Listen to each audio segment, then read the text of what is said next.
विधायक सढौरा रेणु बाला के जो है कार्यालय में मौजूद हैं। आज हम इनके पास पहुंचे हैं क्योंकि बहुत दिन हो गए थे, कोई बाइट वगैरह नहीं ले पाए थे, लेकिन आज हल्के के हालात के बारे में और अभी चूँकि नए नए पंचायती चुनाव हुए हैं उनके बारे में भी चर्चा करने के लिए पहुंचे थे कि देखते हैं क्या कुछ। आज हम इनसे चर्चा करने के लिए बैठे हैं, तो ज़रा शुरू करते हैं। मैडम, आज आपके कार्यालय में आए हैं, सबसे पहले पूछेंगे जो पंचायती चुनाव आपके यहाँ हुए हैं और तो क्या कहना चाहेंगे, आपके प्रत्याशियों का क्या हाल रहा है इस चुनाव के अंदर? सबसे पहले तो आपका और आपके चैनल का बहुत बहुत धन्यवाद। और जैसा कि आपने पूछा है कि जो नवनिर्वाचित सरपंच हुए हैं, मैं यही कहना चाहूँगी कि जो हमारे नवनिर्वाचित सरपंच चुने गए, कांग्रेस पार्टी से समर्थित 80% जो है हमारे सरपंच चुने गए हैं। और सबसे पहले मैं अपने उन सरपंचों को बहुत बहुत हार्दिक बधाई देना चाहती हूँ, हार्दिक शुभकामनाएं देना चाहती हूँ और उनसे यही अपील करूँगी कि वो जिस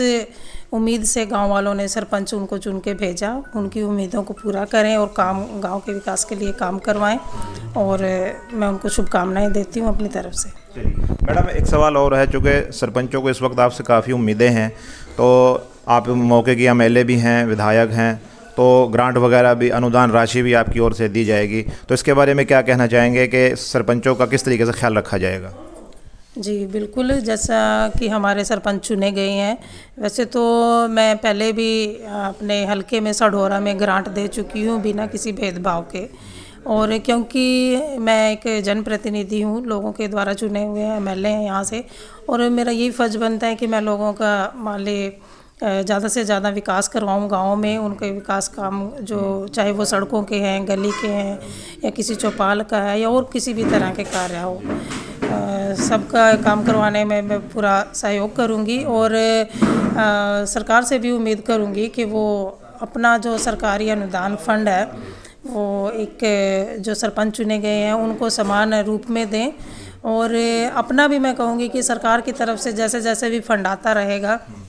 तो मैं अपने सभी सरपंचों को उस फंड से अनुदान राशि सबके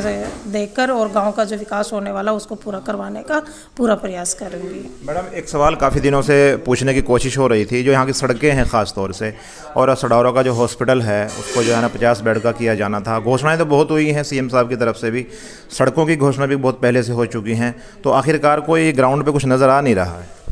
देखिए, जैसा कि आप सभी जानते हैं कि जब से विधानसभा में मैं एमएलए चुनकर गई हूँ तो अपने हल्का सढौरा की जो समस्याएं हैं उनको हर सेशन में उठा रही हूँ, चाहे वो सड़कों का मुद्दा हो, चाहे हॉस्पिटल का हो, चाहे और कोई विकास कार्य का हो, चाहे अपने स्कूल का भी हो। तो हर मुद्दे को पूरे ज़ोर शोर से मैं अपने लोगों की जो आवाज़ है वहाँ विधानसभा में उठाती हूँ ताकि उन समस्या का निवारण करवा सकूँ। रही बात सड़कों की, सबसे पहले मैं बात करूंगी, जैसे कि सड़कें हैं मेरे हलके में, एक तो कह कि घाट क्षेत्र है, और घाट क्षेत्र होने के नाते यहाँ पे विकास की बहुत कमी है, क्योंकि जो विकास होना है वो फंड की वजह से लगा लो या किसी और वजह से लगा लो, वो प्रॉपर नहीं हो पाया। और जैसा सड़कों का बात है, हर बार मुद्दा उठाती हूँ सड़कों के लिए, पिछले सेशन में भी, और जब से शुरू सेशन हुआ हमारा एमएलए बनने के बाद सड़कों का मुद्दा उठाया, जिनमें से मैं अभी पिछले सेशन में माननीय अपने डिप्टी सीएम साहब से मैंने उनसे डायरेक्ट यही पूछा था कि इतनी जो सड़कें हैं वो टूटी भी हुई हैं लेकिन उन पे कोई भी काम नहीं हुआ। लेकिन अभी जैसे उन्होंने 25-25 करोड़ की घोषणा की थी कि हर हलके में सड़कों के लिए विधायक को दी जाएंगी, तो मैं उनसे मिली भी और जो सड़कें थी वो उनको लिस्ट दे के भी आई। तो उनमें से कुछ सड़कें उन्होंने, जैसे मैंने अपनी तरफ से डिमांड दी हुई थी जो ज़्यादा खस्ता हालत में है, खासकर मैं नाम लेना चाहूँ, मुसिम्बल की सड़क है, एक गंदापरे की सड़क है, कलावड़ वाली सड़क है, और भी बहुत सारी सड़कें हैं जो मैंने दे रखी हैं। तो एसडीओ ने वो लिस्ट बना के दी मुझे प्रपोजल के लिए कि इनका टेंडर होएगा, तो उनमें से 13 करोड़ की कुछ सड़कों पे टेंडर के लिए भेज दिया है साइन करके, और जो 13 करोड़ बचे हैं का उसमें उनका डिमांड मैंने देनी है अभी, वो भी जल्दी से जल्दी मैं सरकार से प्रार्थना करती, निवेदन करूंगी कि जो हल्के की जो समस्याएं सड़कों की वो जल्दी पूरी करे ताकि लोगों को कोई समस्या न आने जाने में। और नंबर 2 रही हॉस्पिटल की बात सढौरा में, तो सढौरा के हॉस्पिटल का भी मैंने मुद्दा जब से एमएलए बनी हूँ तब से उठा ही रही हूँ। जो माननीय सीएम साहब की अनाउंसमेंट है कि जो सढौरा का हॉस्पिटल है उसको 50 बेड का बनाने का, लेकिन मैं सरकार से निवेदन करती हूँ आपके चैनल के माध्यम से भी कि जो सढौरा का हॉस्पिटल अनाउंस किया हुआ है 50 बेड का, तो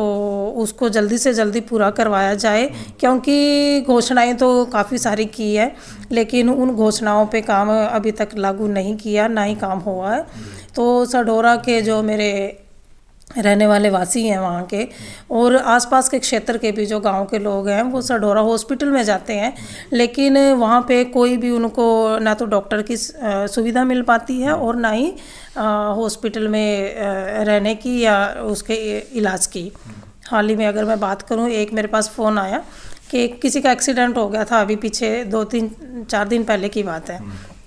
तो वहाँ पे उसको सिर में हेड इंजरी हुई और सिर में चोट लगी, लेकिन वहाँ पे पर्याप्त इलाज ना होने की वजह से उसको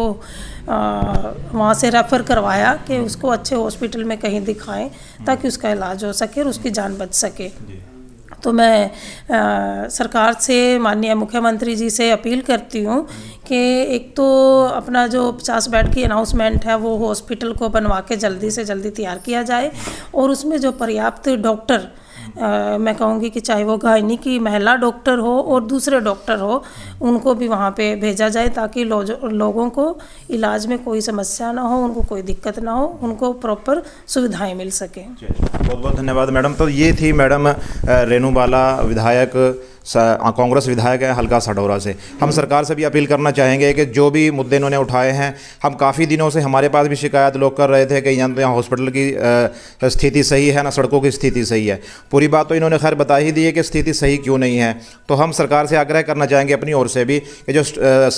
हॉस्पिटल का जो मामला है, क्योंकि यमुनानगर 30 किलोमीटर 35 किलोमीटर वहाँ से पड़ता है और ऐसे ही अम्बाला 35-40 किलोमीटर जो है सढौरे से पड़ता है। अगर किसी मरीज़ को इमरजेंसी की हालत में ले जाना पड़ जाए तो बहुत ही जो है दुखों के साथ, परेशानियों के साथ मरीज़ को वहाँ ले जाना पड़ता है। अगर यही तमाम सुविधाएं अपना सढौरा के अंदर आ जाएं तो जो मरीज़ों की जान भी बच सकती है और उनको जो माली या फिर हानि जो होती है वो भी उनको जो है बचाया जा सकता है उस चीज़ से। तो हम सरकार से आग्रह करना चाहेंगे कि तमाम समस्याओं पर तुरंत प्रभाव से ध्यान देने की ज़रूरत है। धन्यवाद।